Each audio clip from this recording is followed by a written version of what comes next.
Ayan. Kasama ko yung utol kong pogi. Ayan. Kukunin na natin yung Tesla natin. Tsaka si The Pink Army, of course.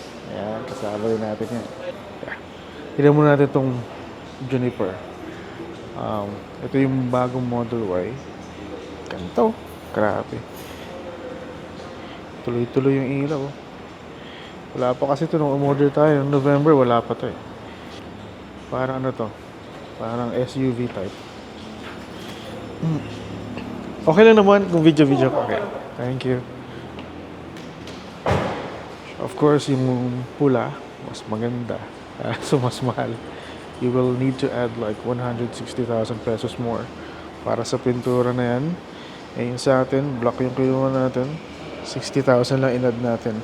If you don't wanna add money sa pintura, eh, yung white, yun, walang bayad.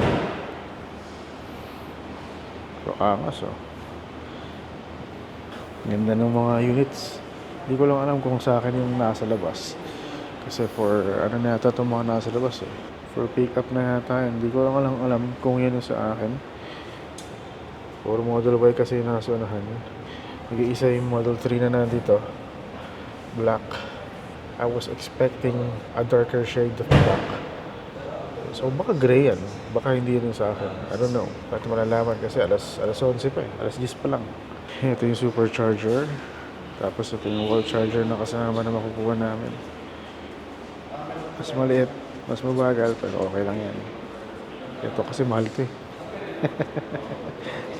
Oh, kaway-kaway, The Pink Army. Kaway-kaway. Oh, kunyari, ano ka dito? Sa sales. Dali, bentahan mo ako ng kotse.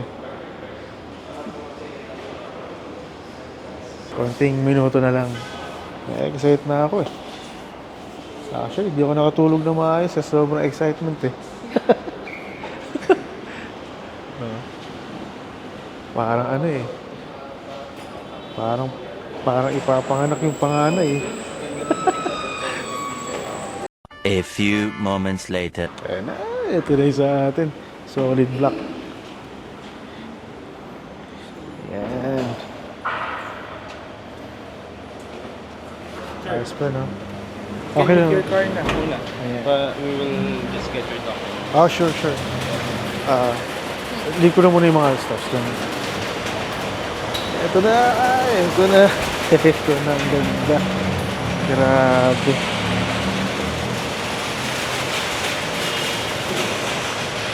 This is my car. Ganda.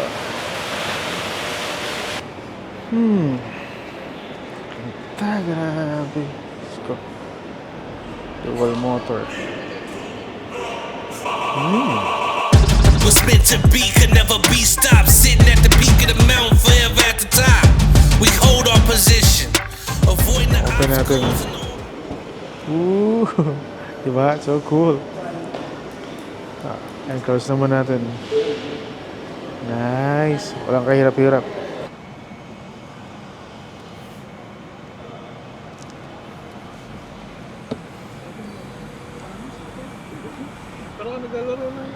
Yon! Thank you! Okay na siguro, sir? Ano, Trek? Ayos. Very good. Charge muna tayo dito sa sa Uptown Mall. Kaya nga eh. Ang bilis din eh, no? Magkano per charge? Eh, medyo pricey dito sa Uptown eh. Saan ba yan? Charging. Eh, no? Nakalagay ay nakaka 153 na kami sa 8 kilowatts. Supercharger yung gamit namin para mabilis. Nung kinuha namin to, ano lang eh. Tawag dito, nasa 70% lang eh. Eh, syempre, para di tayo range anxious, charge natin to 100%. Eh, ganun talaga. Kasi alam ko sa ibang malls, libre yung charging eh. Sana lang compatible. Yung pwede kang maglaro. Pwede kang maglaro habang naghihintay. Oh, diba? Gamit natin yung steering wheel. Bumugo tayo. Nakwa! Pumunta na nga sa dagat. Diba? Ang saya. Habang nagcha-charge ko, pwede ka maglaro. Oh, no. Oh, yun na. Hirap na palang laruin ito. Habang may hawak na camera. Teka. Pwede maglaro. Ay. Bunggo-bunggo tayo eh. Yeah, while charging, maglaro muna tayo paglibang.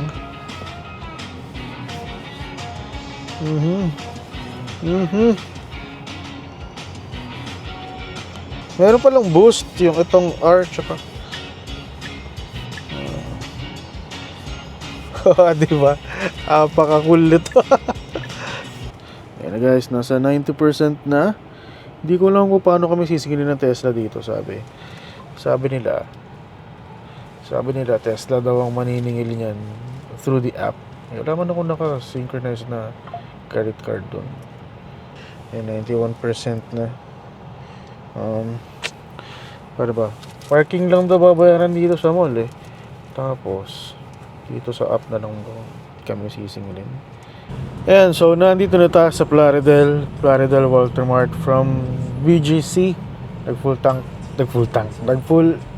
charge tayo. sanay sa ganun eh. So from 100%, nasa 85% tayo ngayon. That's just from BGC to Plaridel, Bulacan. So mamaya update ko ulit kayo kung hanggang saan naabutin. Napa-bless na natin kay Pastora Josie. Sayang, hindi ko na video. Taga. Kasi nagpe-pray kayo.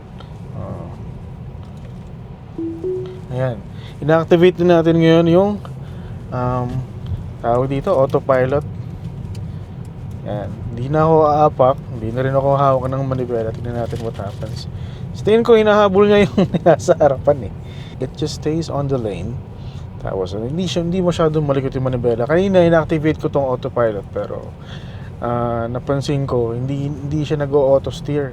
Yung pala kailangan ayusin pa doon. Ano lang pala yon, parang cruise control lang yung kanina, adaptive cruise control. Pero ngayon we're using the autopilot mode. Sa tingin ko okay naman, kung hinahawakan eh. Hindi ako lumalagpas na linya. Diba? Hindi rin ako nagpe-preno, hindi rin ako nagpe-pedal. So Because I lang. yun, preno niya yun. Siya yun. Oo, siya yun. Nakasalubong kasi ng medyo nangangain ng linya eh.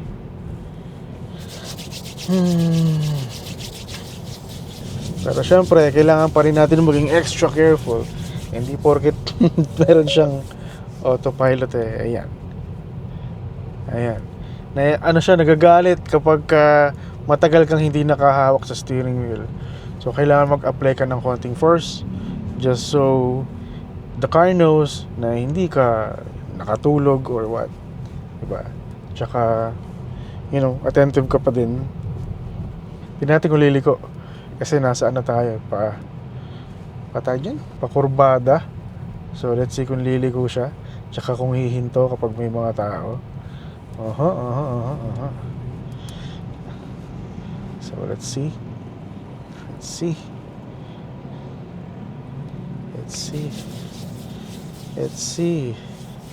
Ayan, maandar siya mag-isa.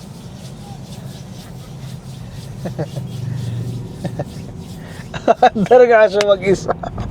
Ayos to no? The cool thing about this is that pag may tatawid, talagang hihinto siya. Kaya pagka mayroong nangangain ng linya. O, di ba?